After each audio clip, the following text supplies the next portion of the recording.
శ్రీగురుభ్యో నమః. హరి ఓం. బ్రహ్మనాడి ప్రేక్షకులకు నమస్కారములు. ఈరోజు మనం ఇప్పుడు మిథున రాశి యొక్క ఫలితాలను తెలుసుకుందాము.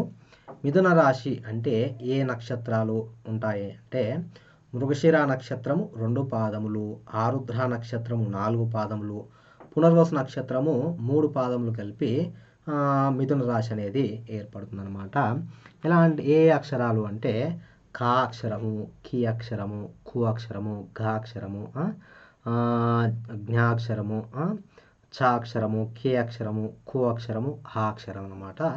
ఈ అక్షరాలతోటి ఎవరికైతే ఈ లెటర్స్ తోటి పేరు ప్రారంభమవుతుందో, ఎగ్జాంపుల్ ఏ విధంగా అంటే కార్తిక్ కావచ్చు, కిరణ్ కావచ్చు, అదేవిధంగా హరిత కావచ్చు, కావ్య కావచ్చు, కోమలి కావచ్చు, ఈ విధంగా పేర్లు ఎవరికైతే స్టార్ట్ అవుతాయో వీళ్ళందరూ కూడా మిథున రాశిలోకి వస్తారనమాట.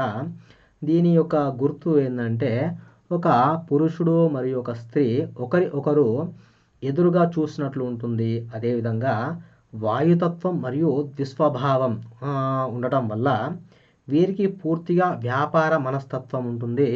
వీరి యొక్క స్వభావం మరియు గుణం ఏంటంటే ఎప్పుడు ఉత్సాహంగా మాట్లాడే సామాజిక వ్యక్తులు, ఒకేసారి 2 పనులు చేయగలరు. మనం చూసాం కదా, ఇది వాయుతత్వం మరియు ద్విస్వభావ రాశి కాబట్టి ఈ రాశి వారికి ఎక్కువ వ్యాపారం చేయాలనే కోరిక అనేది ఉంటుంది అనమాట. వీళ్ళ దాంట్లో ఎక్కువ మంది అంటే ఇంపోర్ట్ అండ్ ఎక్స్పోర్ట్ బిజినెస్ కావచ్చు, జర్నలిజం కావచ్చు, టీవీ యాంకర్స్ కావచ్చు, మళ్ళీ అదేవిధంగా డిష్ కనెక్షన్స్ ఉంటాయి కదా, చిన్న విషయంలో వస్తాయి, లేకపోతే కేబుల్స్ కనెక్షన్ చేస్తుంటారు చూడు, ఇంటర్నెట్ కావచ్చు, టీవీ కావచ్చు, ఏదైనా మీడియా ప్రపంచం మొత్తం కమ్యూనికేషన్స్ ఏదైనా సరే కూడా ఈ మిథున రాశి వారికి దగ్గర సంబంధం ఎక్కువగా ఉంటుందన్నమాట. వీరి యొక్క బలహీనత ఏంటంటే తెలివితేటలు మరియు సమయస్ఫూర్తి వీరి యొక్క బలము. నిర్ణయం తీసుకోవడంలో గందరగోళం అనేది వీరి యొక్క బలహీనత అనమాట. ఒక్కొక్కసారి నిర్ణయ లోపం కూడా వీరికి జరుగుతూ ఉంటుంది. ఆ విధంగా వీరి యొక్క లక్ష్యం ఏంటంటే జ్ఞానాన్ని సంపాదించడం మరియు సమాచారాన్ని పంచుకోవడం. చెప్పాను కదా, ఏదైనా సరే ఇప్పుడు గురుతత్వంతో ఉందనుకోండి, మన ఋషులు మనకి ఏం చెప్పారో అది నెక్స్ట్ వారికి అందిస్తారు. మధ్యలో బుధుడే అందిస్తారు అనమాట. అదే ఒక శుక్రుడు ఉందనుకోండి, ఎక్కడైనా సరే కొత్త అంటే బంగారు ఆభరణాలు ఉన్నాయనుకోండి, అది మార్కెట్లోకి అంటే ఒక ఫ్యాక్టరీ నుంచి తరలించాలంటే మధ్యలో బుధుడు ఒక బిజినెస్ మ్యాన్ అవసరం అనమాట. ఏదైనా సరే అది కూరగాయలు కావచ్చు, అది ఇంకా వస్త్రాలు కావచ్చు, అది ఇంకా ఏదైనా సరే ఫర్నిచర్ కావచ్చు, ఏదైనా మధ్యవర్తిత్వానికి వహించడం అనుకోవచ్చు, లేకపోతే వ్యాపారవేత్త అనుకోవచ్చు. దానికి ఈ యొక్క మిథున రాశి వారు ఒక మధ్యవర్తిత్వంలోకి ఉంటారనమాట. ఇప్పుడు న్యూస్ అయినా సరే అక్కడ ఏం జరిగింది అనేది ప్రజలకు అందించే విషయంలో ఏ విధంగా ఉంటారనమాట, న్యూస్ రిపోర్టర్స్ కావచ్చు. అలాంటి దాంట్లలో వీరు అనేది చక్కగా రాణించడం జరుగుతుంది. దాన్ని ఈ మిథున రాశి వారు కూడా ఎక్కువగా ఇష్టపడతారనమాట. ఇలాంటి వ్యాపారానికి ఇష్టపడే ఈ యొక్క రాశి వారి యొక్క ఈ సంవత్సర ఫలితాలు ఏ విధంగా ఉండబోతున్నాయి, ఏ గ్రహాలు వీళ్ళకు అనుకూలించబోతున్నాయి మనకు చెప్పాం కదా, బుధుడు అధిపతి అని చెప్పాం. మరి ఈ సంవత్సరం ఇప్పుడు మనకు బుధుడు అనుగ్రహం ఉందా ఈ సంవత్సరం లేదా అనేది కూడా తెలుసుకునే ప్రయత్నం చేద్దాము. అదేవిధంగా వీరికి ఎక్కడెక్కడ ఏ గ్రహాలు ఉన్నాయి కూడా తెలుసుకుందాము. ప్రస్తుతానికి వీరికి ఆదాయం వచ్చేసి 8, వ్యయం వచ్చేసి 11, రాజ్య పూజ్యం వచ్చేసి 1, అవమానం వచ్చేసి 4 అనమాట. అందుకే ఇక్కడ మాట్లాడే విషయంలో కొద్దిగా ఆచితూచి ముందు వెనక చూసి మాట్లాడే ప్రయత్నం చేయండి. మీకు చక్కగా ఆదాయం ఖర్చులు అంటే వ్యయం 11 ఉంది కాబట్టి ఇబ్బంది ఏం లేదు. మంచిగా పుణ్యకార్యాలు చేస్తున్నామనే భావనతోటి ఉన్నట్లయితే హ్యాపీగా సంతృప్తిగా ఉంటాం మనం.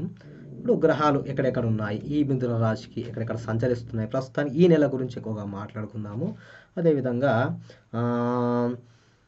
రవి వచ్చేసి 10వ స్థానంలో, చంద్రుడు 10వ స్థానంలో, కుజుడు వచ్చేసి 9వ స్థానంలో, బుధుడు 9వ స్థానంలో, శుక్రుడు 10వ స్థానంలో, శనేశ్వర భగవానుడు 10వ స్థానంలో, గురుడు 1వ స్థానంలో, అదేవిధంగా రాహు 9వ స్థానంలో, కేతు 3వ స్థానంలో సంచరిస్తున్నారు అనమాట.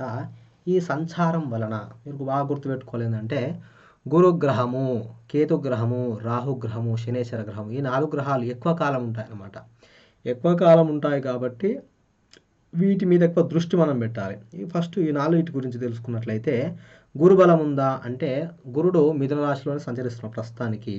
ఎప్పటిదాకా జూన్ 1 దాకా కూడా మిథున రాశిలోనే ఉంటాడు. జూన్ 2 నుంచి అక్టోబర్ 31 దాకా రెండవ స్థానంలో ఎప్పుడైతే వెళ్తాడో అప్పుడు మీకు చక్కటి గురుబలం ఉంటుంది. అప్పటిదాకా కూడా మీరు కొద్దిగా ఇబ్బందులు ఫ్యామిలీ పర్పస్ కావచ్చు, అదృష్ట పర్పస్ కావచ్చు, లేకపోతే దేవుని యొక్క అనుగ్రహం ఒకటో స్థానంలో ఉంటే ఏమైపోతుందంటే కొద్దిగా అహం పెరగడం కానీ, ఏంటంటే మనకే తెలుసు అనే ఒక జ్ఞానం అనుకోవడం లాంటి, అంటే మన నిర్ణయ లోపం కానీ ఏర్పడే అవకాశాలు ఉంటాయన్నమాట.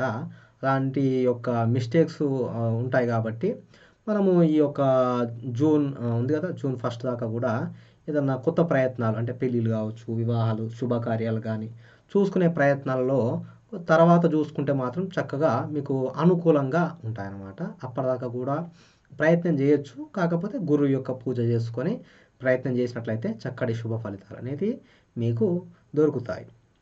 నెక్స్ట్ శనేశ్వర గ్రహం తెలుసుకున్నట్లయితే శనేశ్వర భగవానుడు 10వ స్థానంలో ఎక్కడ మీనరాశిలో సంచరిస్తున్నాడు. 10వ స్థానంలో సంచారం వలన, శనేశ్వర సంచారం వలన ఏం ఏర్పడుతుందంటే వృత్తిపై ఇబ్బంది పడుతుందన్నమాట. ఒక భారం లెక్క ఏర్పడవచ్చు. లేకపోతే చిన్న వ్యాపారాలు ఉంటాయి కదా, చిన్న వ్యాపారాలకు ఒత్తిడి పెరగవచ్చు. ఏ విధంగా అంటే అప్పులు ఇట్లా తీసుకొని మనం చెల్లించకపోయే అవకాశం కావచ్చు. లేకపోతే మనము చేయని తప్పుకు నిందలు పడే అవకాశం కావచ్చు. మొత్తానికైతే వృత్తి మీద మన పేరు అనేది మనం ఏం చేయకుండానే అపనిందల పాలయ్యే అవకాశాలు అనేటివి శనేశ్వర భగవానుడు 10వ స్థానంలో ఉంటే మనకు అలాంటి ఫలితాలు అనేటివి ఇస్తాడనమాట.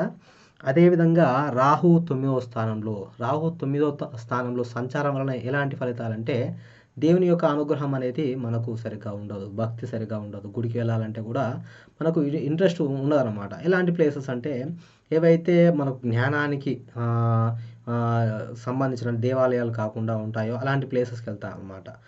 ఎక్కడికైతే అంటే మనము కొద్దిగా స్మోకింగ్ ఇలాంటివి ఉంటాయి చూడు, అలాంటి హ్యాబిట్స్ కూడా కలిగించే అవకాశాలు ఉంటాయి. ఇప్పుడు రాహు 9వ స్థానంలో ఉంటే చెడు అలవాట్లు కూడా సృష్టించే అవకాశం ఉంటుందన్నమాట.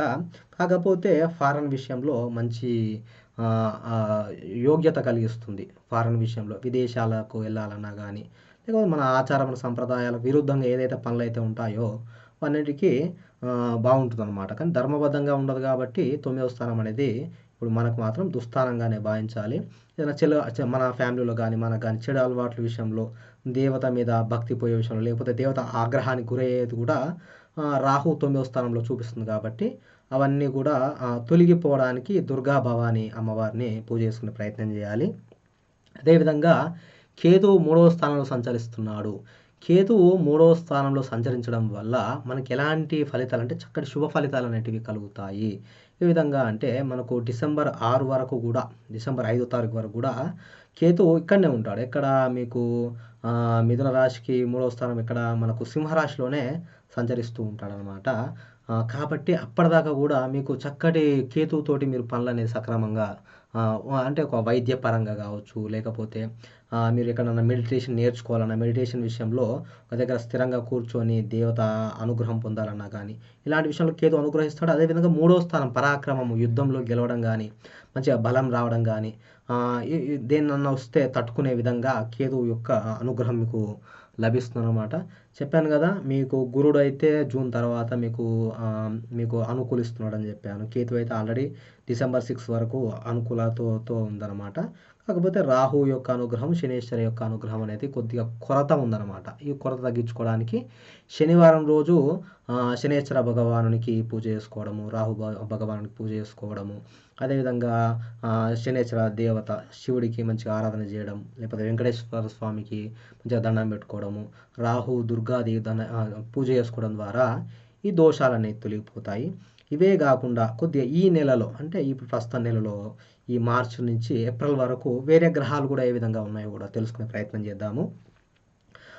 మనకు రవి భగవానుడు వచ్చేసి 10వ స్థానంలో ఉన్నాడు కదా, చక్కగా అనుకూలంగా ఉందన్నమాట. ఎప్పటిదాకా అంటే ఏప్రిల్ 14 వరకు కూడా మనకు ఈ సూర్య భగవానుడు ఎక్కడ ఉంటాడంటే మనకు మీనరాశిలోనే ఉంటాడు.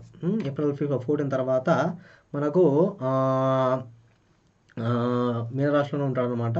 ఏప్రిల్ 14 తర్వాత మేషంలోకి వస్తాడనమాట. అప్పటిదాకా కూడా మనకు రవి అంటే ఏంది, ప్రభుత్వ పనులు కావచ్చు, ప్రభుత్వం సంబంధించిన లాభాలు కావచ్చు, లేకపోతే గవర్నమెంట్ ఎగ్జామ్స్ రాయడానికి ఇలాంటి ప్రభుత్వం సంబంధించిన లేకపోతే తండ్రి ఆస్తులు కావచ్చు, తండ్రి కావచ్చు, ఇలాంటివి మనకు చక్కగా అనుకూలంగా ఉంటాయన్నమాట.